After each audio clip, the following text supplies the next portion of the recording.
hard to not notice when you watch these films, which is there are a lot of shots of feet, especially your feet, your feet, your feet.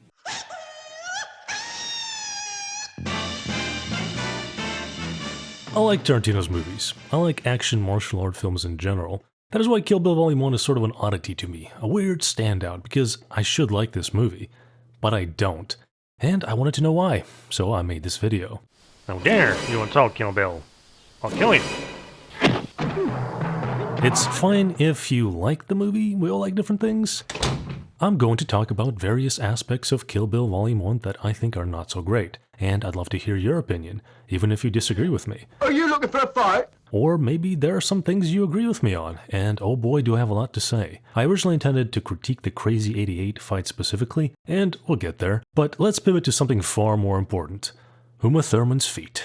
I'm only like half joking here. Tarantino, who wrote and directed Kill Bill, has a weird obsession with Uma Thurman and her feet. Thurman acknowledges it in an interview as a sort of a, yeah, I don't know, it's a little weird kind of way. I think you should definitely bring it up with him. And Tarantino has been accused of this before, and he defends it as good direction. But then there's also a 2-minute close-up of Uma's feet for some reason. There's also this scene in Pulp Fiction with Uma's feet. Damning evidence? I don't know. But if Tarantino suddenly went, I like feet, instead of tiptoeing around it, I'd be like, yeah man, I kind of figured that out. The real point of all this is that it is my opinion that Tarantino was romantically interested in Thurman on the set of Pulp Fiction, even though he denies it in interviews. Well, one, me and Uma are friends. We could never make a movie together again, and that would just be okay. We'd still always be friends, all right? Thurman was single after a divorce in 1992, and while Tarantino says that he had a girlfriend and was only friends with Thurman, like, come on bro. He repeatedly describes Thurman as his muse, his inspiration, and the creation of Kill Bill was essentially conceived between them on the set of Pulp Fiction. So, here we are. Tarantino coincidentally lost touch with Thurman around the time she got married to Ethan Hawke. Can a man and woman be platonic friends? Sure, but then there's this. Yeah, just a sort of title card I would put into my big Hollywood movie for my platonic friend. Definitely nothing romantic about it. It's a fact that Kill Bill wouldn't exist without Uma Thurman. She had to play the lead character, and Tarantino was adamant to have her be his bride even if he had to pause production to do it. But was Thurman a good choice for a martial arts movie? That is a more nuanced discussion. Enough! You better start talking, asshole! My opinion, I'll let all that simmer for a bit though. For those who have not seen Kill Bill Volume 1 and have no idea what I'm talking about, or for those who want a quick little recap, Pussy wagon. here it is. The bride, played by Uma Thurman, is an assassin about to cross off another person from her grocery to kill list. She arrives at Barbie's dollhouse and unalives the woman. The woman's daughter accidentally sees this, so the bride tells the kid that if she feels bad enough for mommy, she can take revenge when she's older. Then the bride drives off in a Hot Wheels truck. We flash back to when the bride was shot on the head by her assassin boss at a wedding rehearsal, and the entire wedding party was massacred by 5 people, one of whom was Vernita Green, played by Vivica A. Fox, the same woman from the opening segment. The people who did this know that the bride actually survived, but they decide to let her live as it would be dishonorable to kill her, even though they are literally assassins who just massacred a bunch of innocent people at a wedding. The bride wakes up after 4 years in a coma and swears to take up revenge. Despite being in a coma for so long, she kills some dudes who were assaying her unconscious body. She then flies out to Okinawa, Japan to have this guy, Hattori Hanzo, played by Sonny Chiba, make her a super sword. He does, and she flies to Tokyo, Japan to kill her first target, Oren Ishii, played by Lucy Liu. We get this whole anime exposition about how Oren saw her parents get killed to then take revenge against the people who did it, literally blowing up their heads with her pistol. She then becomes an assassin and also the head of the Yakuza. There's another scene where she slices a dude's head clean off for questioning her mixed heritage, and we get to the finale. The bride tracks Sophie Fatale, one of Oren's associates who was also at the wedding, to this upscale Japanese restaurant. The bride, dressed up like Bruce Lee, calls out Oren, fights her Catholic schoolgirl bodyguard Gogo, Oren's other bodyguards, and then the Crazy 88, who are like Oren's personal jobber army. The bride prevails and then duels Oren herself outside the restaurant surrounded by a bunch of soap. The bride manages to win yet again, and after torturing Sophie, lets her go so that Sophie can tell Bill, the mastermind behind the wedding massacre, that the bride is coming for him. Roll credits. There is some contention, at least in my mind, of whether or not Kill Bill is supposed to be a martial arts movie. It's got martial arts in it, but I would more broadly describe it as a revenge exploitation action film. That's actually gone along. It also doesn't really matter what I describe it as because many sources I've looked at refer to it as a martial arts movie, including the Wikipedia page. One article describes it as setting the standard for American martial arts movies, so I'm going with the martial arts movie angle. What is a martial arts movie anyway? I would define it as a movie that has martial arts play a significant role in the action taking place. That is, the focus is on the martial arts and their use. Sword fighting is the primary martial art in Kill Bill Volume 1. And with that, let's get back to what really matters. Uma Thurman's feet.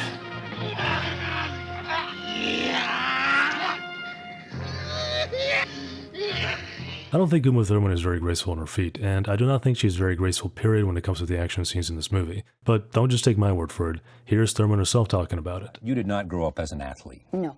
Well, no, I used to feel like sort of a fragile person, you know, kind of waif-like, and it's not that I don't feel that way anymore, but it made me feel powerful. She's supposed to be an expert martial artist in this movie, a master even, but everything from the way she moves to the way she fights does not look all that convincing. Her movements are stiff, often lack fluidity, and she doesn't have enough confidence in what she's doing, specifically the sword techniques, which makes some sense because she had to learn the moves individually for each scene. I don't want to portray myself as a sword fighting expert because I'm not, and that's not exactly the point I'm trying to make here. In this scene from Revenger, Bruce Gunn wields a sword, and not only does he look like he knows what he's doing from every movement he makes, he's superbly athletic to sell the idea that he is an expert. Uma Thurman, by comparison, seems very out of place wielding a Japanese sword. Silly Caucasian girl likes to play with samurai swords. Thurman looks like a complete beginner, probably because she is. Sonny Chiba is just a radiant star. And the look on his face when I was first given the sword and, you know, trying to hold it, he just looked absolutely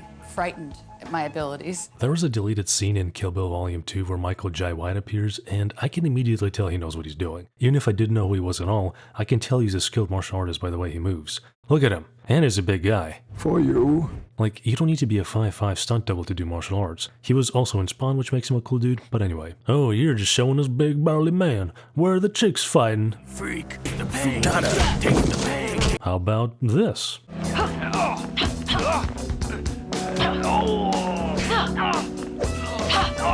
Okay, look, there are plenty of good examples of women doing martial arts. Here's Yanin Vismatananda from Chocolate. I saw this movie for the first time while doing research for this video, and I really like it.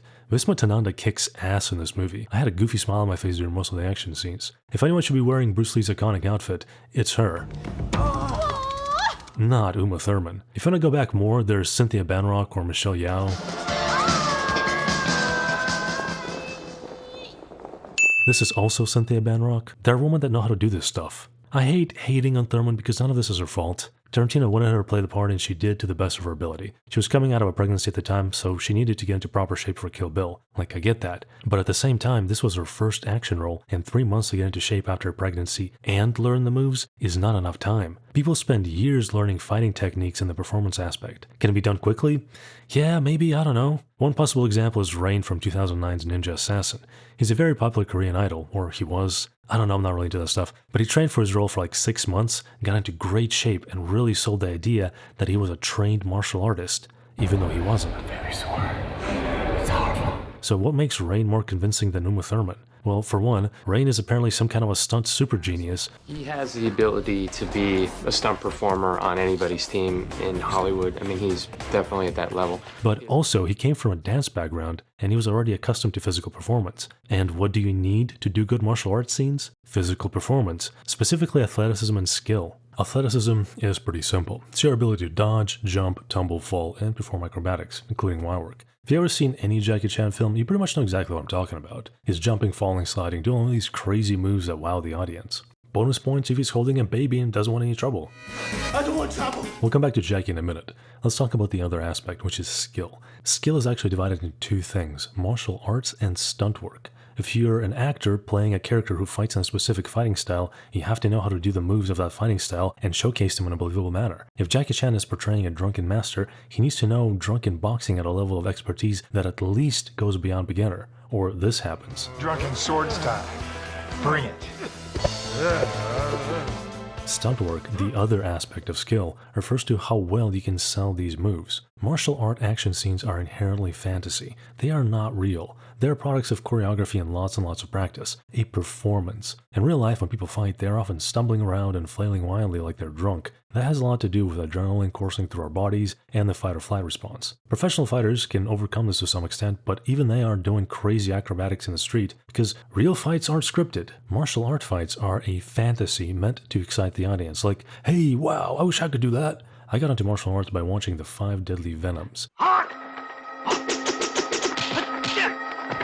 I thought it was cool as hell. Getting punched in the stomach as a 7-year-old in karate class was not as cool. But the point is, martial art fights are meant to look convincing, but they aren't necessarily realistic. Crouching Tiger, Hidden Dragon had people flying around, and it was still a cool movie to watch because of solid martial arts and stunt work. And back to stunt work. It's how well the performer can sell a stunt, or some exciting physical action or thing that happens on screen. When the hero kicks a dude in the face, the actor has to make the kick look convincing by hitting the other guy in a specific way as not to actually cause harm. The dude taking the hit, he's supposed to fly back or flip over or something without actually getting hurt. I can show you many examples here, but going back to Jackie Chan, his final fight in Drunken Master 2 is a masterclass in all of this. The levels of athleticism, martial arts, and stunt work are very high. Apparently it took them 4 months to film it, and I can believe that. It's peak martial arts cinema, and if you're at all curious about what I mean,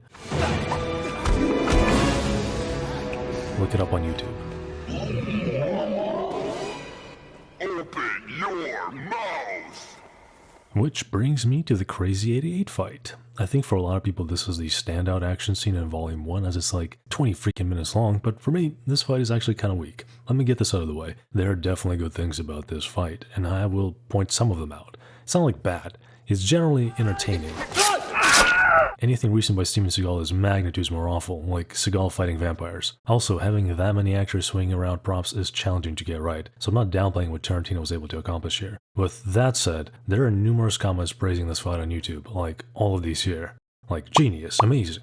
And I just don't really agree with that.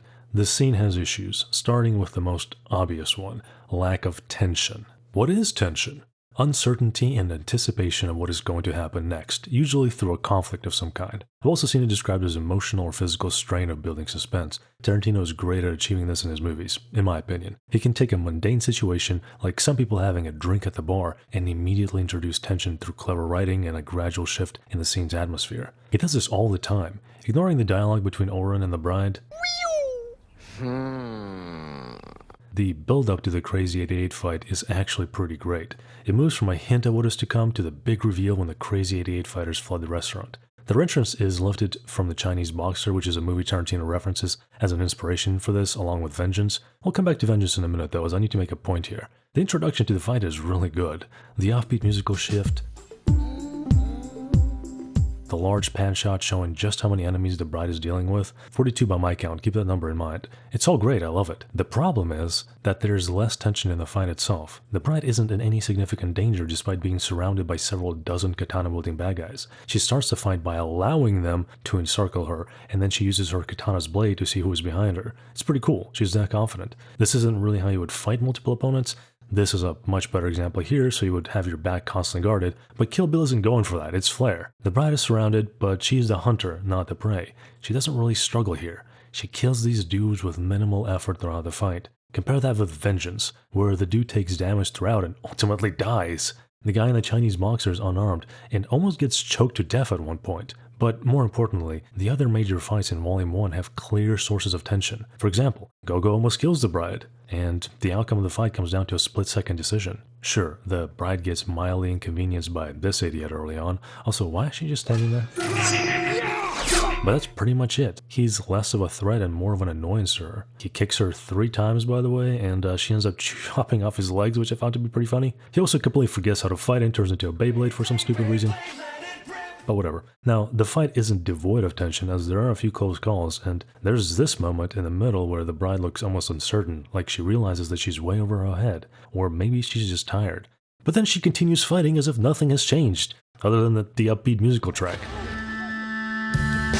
If she's supposed to be struggling or losing steam, why isn't that being shown to us? In the next segment, we're left with 8 opponents. Remember that number I told you about? There were 42 initially, and for some reason the bride is, I guess, afraid of the 8 remaining mooks? Even though she had no real issue slaughtering more than 30 people, why is she suddenly so cautious? If anything, she should be pressing her advantage and they should be afraid of her. It doesn't really make sense. She cut this guy in half. Are these Skyrim NPCs? Did you see a dog out there? Compare all that to The Raid Redemption, one of my favorite martial arts movies. The main character, played by Iko Uwais, is running for his life. His SWAT team has been wiped out, he doesn't know where to go, and he's being chased by dudes with machetes. He runs into a dead end and he knows he's screwed. He has no choice but to fight for his life and his waifu. No, this one. Against 4 armed opponents who know martial arts. Rama visibly gulps because he's terrified, and in the action that follows he almost gets his leg chopped off. There's tension all throughout because it's well established that Rama could die or get mutilated at any moment. In Chocolate, there's an interesting method for creating tension where the mooks narrowly avoid death or horrible injury, all the while you're wondering if one of them will finally eat a butcher's cleaver to the face. Kill Bill is so over-the-top bloody in comparison that these background characters might as well explode into confetti, or rings, or coins, or whatever. Their deaths hold no actual impact, and this is sort of a minor gripe, but a bunch of them just stand around waiting for their turn to get killed on screen. This part is a reference to samurai fiction, and are these guys dancing? Are they fighting each other? What is happening here? The blinking color transition is pretty sweet though. I already said my piece about Uma Thurman being in an action movie. I don't think she looks great, and a lot of what she does is like she's swinging around a baseball bat or obviously using wires. There are a few sequences that are pretty solid, but overall, this is a nitpick. Why does she float to the side here? She's supposed to be jumping on this guy's shoulders. But whatever, let's jump into this other thing I want to talk about before the script gets way too convoluted. The camera work in this fight is kind of inconsistent. It works great when no action is taking place and it's trying to create tension, like here. And there are several good segments, but sometimes it goes off the rails to where it's difficult to tell what's even supposed to be happening. This technique, from what I understand, is meant to showcase how chaotic the action is, where the viewer is supposed to be disoriented by what is happening on screen. But the thing is, I don't like it. And specifically, this scene comes to mind. When I first saw it, I thought the bride was doing some kind of a breakdancing move like in Samurai Champloo, but that's not what she's doing. What is she doing? I don't know, and I've seen it like a dozen times, including trying to freeze frame it. I kind of get the idea, but there's a cut every half second which, combined with awkward angles, makes the action on screen almost indecipherable. The bride is on the floor doing something, and limbs are flying. Cool. The problem is that the camera work hides the action taking place. Is it a stylistic choice? Maybe. But compare that to the operator fight in The Night Comes For Us. Notice how the camera always follows the action and makes it very clear exactly what is happening. You can also see this in the go-go fight that happens right before the Crazy 88. Every cut and every angle is chosen specifically to enhance the oomph of the action without trying to hide it. The camera is there to get you in the midst of this crazy fight, to emphasize the important aspects of it, while keeping the action flowing. Also, 2 of these women weren't known for doing action movies, and I think the camera work and choreography here really sell this entire scene. I had more to say about the choreography of the Crazy 88 fight, but instead, take a look at this. What is this guy aiming for? That isn't a dodge. This is. Did he mean to axe the other guy because he didn't like him? He flat out tosses the weapon into a different time zone. Okay, I have only one more thing to mention. There are a lot of musical shifts in this scene. I counted 7. It's kind of expected given the length of the fight, and I'm not like dying on this hill, but I think that a more focused musical accompaniment, when timed right, yields a stronger scene. In Arcane Season 1, there's a sequence of Jason V fighting side by side to a very upbeat track, which communicates to the audience that these 2 are not only beginning to trust one another, they're starting to enjoy the power they wield. But then Jace goes a little too crazy and bam. Music can be a very powerful storytelling tool is all I'm saying. Okay, back to Uma's feet. No, actually. I can't get out of bed. Bones are aching. I don't think the feet scene should have been in the movie, and I think Oren's background should have been cut. More to the point, if Tarantino made some hard cuts and combined both Volume 1 and 2 as he originally intended, I think it might have made for a stronger movie. You think I can make this into 3 hours, maybe? Some few tears and a few bloodshed in there when it comes to taking stuff out. It can make it work. But why do I speak such blasphemy? Take Elle's driver's introductory scene, which I really like. There are some references here, but what this scene really does is establish Elle's character as a future villain. Elle is trying to kill the bride because she's jealous of her. You get context for this when Elle speaks to Bill by how much influence he has over her, and we as the audience already know that Bill and the bride had some kind of a romantic past. It gives these characters some history together. It also implies that Elle is willing to use any means necessary to get what she wants. She's bitter and spiteful, and she's very dangerous. Don't you ever wake up. Now, what is the point of this scene? Yes, it reinforces themes of revenge and that Oren is a product of tragedy, but it doesn't show her much as a person now. And it's really a scene that should be in a prequel or some kind of supplementary story because it doesn't come up again. Like this guy, is he supposed to be Bill? Let's talk about Lady Snowblood for a minute. It's a 1973 movie starring Meiko Kaji, and Oren herself is a direct reference to Lady Snowblood, who is often called Oyuki. You may remember this scene as it's lifted directly from Lady Snowblood. In fact, a lot of Kill Bill is inspired by this movie. But the thing is, Lady Snowblood is not jokey or funny. It is a very serious period drama about a woman who gave up not just her happiness, but her very humanity to get revenge. There are scenes of her grueling training as a child. It's an important part of her story, and Oyuki is a character. And at the end of the movie, it begs the question of whether or not it was all worth it. Why does Oren's anime intro matter to the rest of the story? It doesn't. Moving on, Oren's other introductory scene makes her look emotionally weak because she completely loses her shit at one provocation. And more importantly, why is Oren so butthurt about it? In case you're wondering, how could a half-breed Japanese-Chinese-American become the boss of all bosses in Tokyo, Japan? The mixed heritage thing is something Tarantino came up with because Lucy Liu played the part. I decided Oren's not just going to be Japanese. She's going to be half Japanese, half Chinese, Asian American. What does it have to do with anything? I've already mentioned how much I like A Raid Redemption. In this scene, Sergeant Jaka, played by Joe Taslim, is held at gunpoint by a man half his size. But then this guy tells Jaka to follow him, calmly sets the gun down, and proceeds to tell the larger, more imposing man how much he enjoys the thrill of killing an opponent with his bare hands. This dude is a psychopath, but there is a glimmer of hope. There's no way Jaka is going to lose to this guy, right? I want Jaka to survive and live a happy life with 2.5 kids and a dog. I am emotionally invested into his well-being, and in the fight that follows, Jaka almost wins, but he doesn't. David snuffed out Goliath just like he promised. In the end, it's not about the size of the dog, and this character's name? Mad Dog. How about that for an introduction to a major antagonist? There's this other detail that bothers me about Oren's very calm business meeting. This right here is called Chiburi, which is shaking off the blood from a blade. I believe this is another example of it, but this motion is more symbolic than anything. I don't know if Tarantino just doesn't understand why you would do this, or maybe it was a goof, but Oren then proceeds to sheath her visibly bloody sword. This could lead to rust, and it's just kinda gross and icky. You're not supposed to do this. Kill Bill isn't a shonen anime where soaking your blade in the blood of your enemies gives you superpowers. But probably. I think that if Oren did the Chiburi, got out a tissue, and then slowly cleaned off the blade while speaking calmly, that would be more congruent with how she acts throughout the rest of the movie. Plus, I think it would demonstrate how refined and elegant she's supposed to be because she's based on Lady Snowblood, who bottles up her emotions. It's a big part of her character. And it would look badass. But you know what these two scenes don't show you? What could be so important about these characters that isn't addressed? What is their relationship? Instead of showing Oren's background, why not show her together with the bride so the audience has a point of reference for when they finally meet? It could do a lot to heighten the tension and the drama of the final encounter because they obviously have some kind of history together. Tricks are for kids. It could be an interesting direction. On the topic of characterization, I don't particularly like or care about any of the major characters in Volume 1 as they are not very good people. Hi! Even the bride, the protagonist, is generally portrayed as a cold-blooded killer. She is a little bit more sympathetic because she tries to talk Gogo out of fighting. Walk away. Spares some random Yakuza dude and lets Sophie go after cutting off her arm and torturing her. How did Sophie not bleed out? She Namekian? But then there's this scene. When you grow up, if you still feel raw about it, I'll be waiting. You know what the bride is actually saying here? Come after me when you're older, and I will kill you too.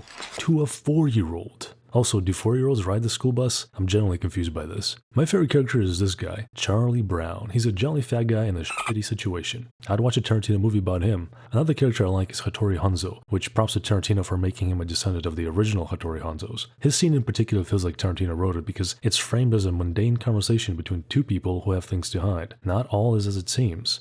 Hattori Hanzo. Some of the other dialogue in the movie feels like it's trying a little too hard and comes off awkward. Squirrely amateur. Just a worker with solid. Tarantino's movies are memorable for their acting. DiCaprio in Django Unchained, Brad Pitt in Once Upon a Time, Samuel L. Jackson in Pulp Fiction, From Dusk Till Dawn had this guy, and hot Aztec vampire strippers. But I feel like the actors here weren't given good enough material to work with. You could argue the dialogue is written specifically to be sort of cheesy and over the top, and I'm not disputing that it might be the intention, I just think it's kind of a downgrade compared to other Tarantino films. The last topic I want to touch on is Roger Ebert. Well, kind of. Ebert was a famous movie critic from the Chicago Sun-Times who passed away in 2013, and you might have seen his name if you looked up movies on Wikipedia. He thought very highly of Kill Bill, calling it brilliant, a distillation of the universe of martial art movies. Remember that. 4 out of 4 stars. He rated Raid Redemption a 1 out of 4 stars, calling it brutally cynical in its approach. He criticized it for its lack of dialogue and a preponderance of violence. Preponderance of violence. Back to what he had to say about Kill Bill. The movie is all storytelling and no story. The motivations have no psychological depth or resonance, but are simply plot markers.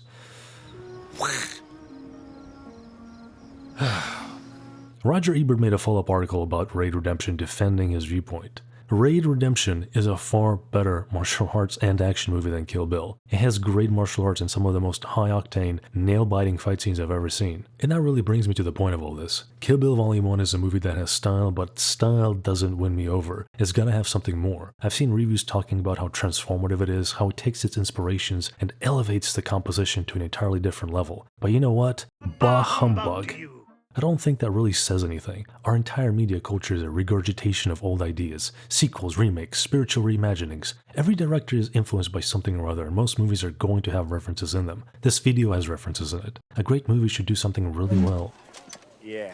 Or have something interesting to say, beyond its influences, which to me, Kill Bill Volume 1 doesn't really accomplish. Like Ebert says, it's all storytelling, no story. And besides the flair, I don't find it all that interesting or compelling, or even fun to watch if I'm being honest. And for a movie that kung fu film buffs would supposedly appreciate, there's zero kung fu fighting. How dare you! Also, speaking of the distillation of the universe of martial art movies, maybe you've heard of a film that came out around the same time as Kill Bill. Kung Fu Hustle. Not only did it use many of the retired actors of the 1970s Hong Kong martial arts cinema, not only did it have a ton of different references to other movies, elements of Chinese culture, anime, novels, etc. It did something that I've never seen done before. It combined Looney Tunes and Kung Fu cinema, and it worked.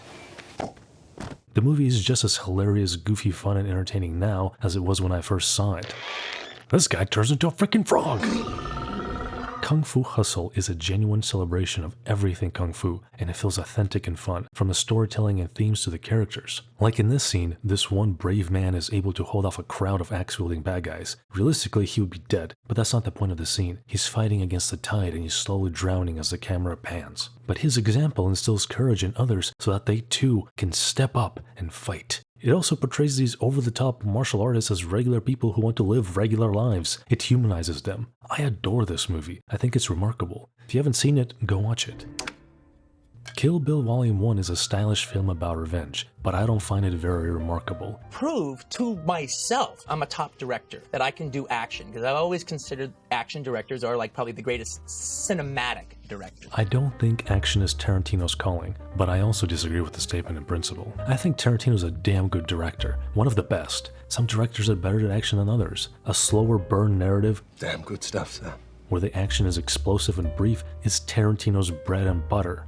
That's what he's good at. I know how good it is. And that's not Kill Bill. You may be wondering, why talk about this decades-old movie at all though? Why now? Tarantino originally picked out his 10th and final movie, but now he's apparently reconsidering. He's also spoken a lot about wanting to make a sequel to Kill Bill over the years. What I want to do is tell the story of Vivica Fox's daughter, Nikki, and I'm going to follow her journey. So maybe we'll get that, I don't know. And also more generally, I want to see how many people had these same thoughts. And that's all I got. I want to leave you with something positive though. In my opinion, Kill Bill is not so much a love letter to grindhouse cinema or martial art films, it's a love letter to Uma Thurman, and this honestly is kinda cool. The fact that Tarantino was able to write and produce a movie for his leading lady and have it be a critical and commercial success makes me warm and fuzzy inside. We're not all in a position to make movies about our Hollywood crushes, but I'm glad Tarantino did it, and by many accounts, he did it well. And he got to show him his feet. Anyway, I think I've said enough. Throw me a comment about what I've talked about, martial art movies you enjoy, or whatever the hell else. Till next time.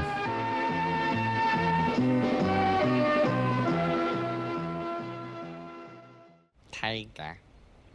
Tiger, tiger, tiger. Bird.